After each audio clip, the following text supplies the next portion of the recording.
안녕하세요, 투데이입니다. 오늘은 이 음양오행에 대해 말씀드리겠습니다. 음양오행은 이 동양 철학에서 세상을 바라보는 방식인데요.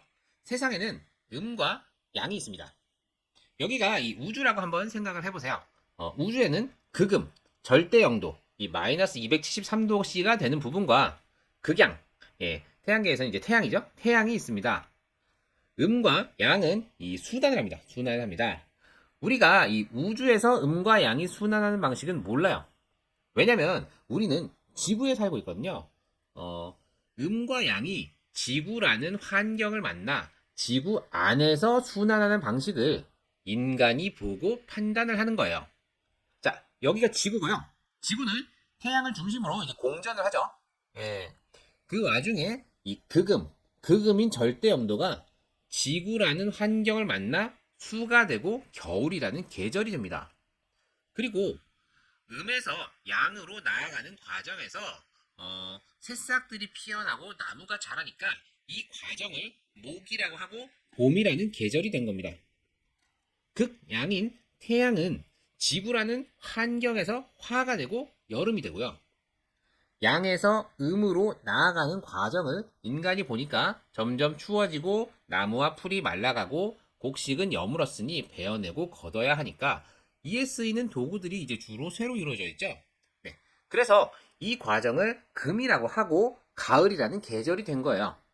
그리고 가장 중요한 것, 지구라는 환경이 없었으면 인간이 이러한 음양오행의 순환을 느끼지 못했겠죠. 지구가 없으면 인간이 살 수도 없었으니까요. 예, 바로 지구가 토가 됩니다. 계절의 순환은 토가 있어야 이루어지므로 환절기에 토가 배속되게 됩니다. 이러한 음양오행의 기운을 인간이 태어나면서 탯줄을 끊고 첫 호흡을 마실 때 대자연의 기운을 흡수한다고 생각을 했고요. 그 기운이 그 사람의 일생을 좌우한다고 생각했습니다. 고대 중국인들은 그 기운을 알고자 수백 년에 걸쳐서 연구를 했고 그 결과 중세 중국인들이 그 의미를 부여합니다. 어디에 부여했냐면 십천간과 십이지지에 부여합니다. 자, 우주에서의 음양의 순환은 우리가 모른다 그랬죠? 인간은 지구라는 환경에서 음양 오행의 순환을 엿볼 수 있는 겁니다. 음과 양이 있고요. 음에서 양으로 나아가는 과정이 목, 양에서 음으로 가는 과정은 금, 그리고 음양은 수와 화로 표현했고요. 인간에게 음양 오행을 느낄 수 있게 해주는 게 토, 우리 지구입니다. 음양 오행은 바로 인간이 바라본 세상이 구성되는 이치라고 보시면 돼요. 자, 목은 음에서 양으로 솟구치는 기운입니다. 그래서 간목은 이렇게 솟구치는 기운을 가지고 있고요. 을목은 이 뿌리를 통해서 음에서 반발력을 얻어 양으로 솟구치는 기운을 뒷받침하게 됩니다. 그렇게 해서 이제 양으로 가면 이제 화가 있는데요. 먼저 빛이 있고 빛이 짙어지면 열이 발생합니다. 병화는 빛이고 태양을 상징하는데요. 우주에 있는 태양이 아니고 인간이 지구에서 바라보는 태양입니다. 병화는 특별히 양의 본성에 가깝다 하여 양중양이라고 부릅니다. 어디서나 빛나는 일간이죠. 예. 태양이 뜨겁게 내리쬐면 이 열이 발생을 하는데 이것이 정화입니다. 예. 돋보기로 종이에 초점을 맞추면 불이 나죠. 예, 이런 식으로. 예. 그렇게 이제 양기가 짙어지면 양에서 음으로 수렴을 하는데 먼저 양기를 베어내고 베어낸 양기를 응축시켜야 돼요. 경금은 양기를 베어내는 역할을 하고요. 그래서 예리함, 날카로움 이런 것들을 상징하게 됩니다. 양기가 모여 응축되면 이렇게 다이아몬드 같은 완성된 물질이 나오죠. 그것이 신금입니다. 이렇게 양기가 수렴하여 음기가 시작되는데 해가 지면 점점 어둠이 짙어집니다.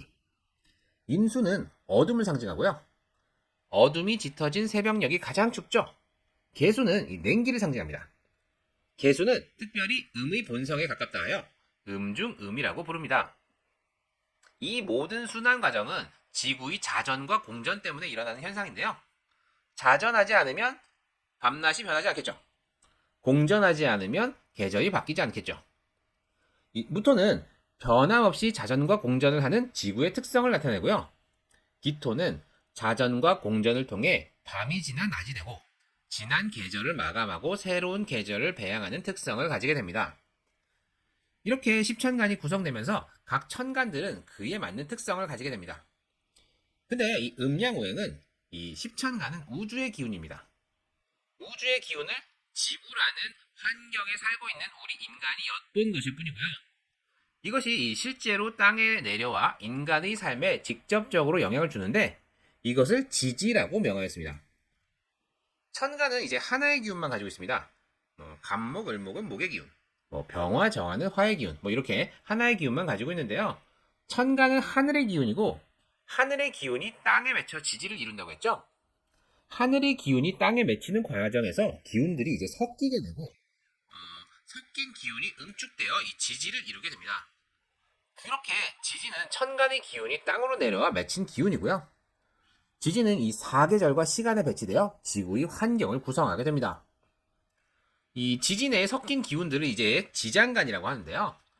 지장간의 기운은 인간에게 직접적으로 영향을 주게 됩니다. 이렇게 하늘의 기운과 땅의 기운이 순환하면서 세계를 구성하고 인간은 이를 60갑자를 이용해서 연월일시로 표현을 했습니다. 네. 인간은 태어날 때 첫 호흡을 하게 되는데 그 시점에 세계를 구성하는 기운이 인간의 몸속으로 흘러 들어오게 되고요. 이 시점의 연월일시가 그 사람의 사주가 됩니다. 오늘은 이 음양오행에 대해 알려드렸는데요. 내용이 쉽지는 않죠. 동양 철학의 근본에 대한 설명이니 그럴 수 있습니다. 그래도 이 계속 반복해서 보시다 보면 조금씩 이해가 되실 겁니다. 실제로 이 계속 공부하다 보면 동양 철학에 대한 재미도 느끼실 수 있습니다. 도움이 되셨나요? 도움이 되셨다면 구독과 좋아요, 알림 설정 꼭 부탁드립니다. 그럼 이만 마치도록 하겠습니다. 감사합니다.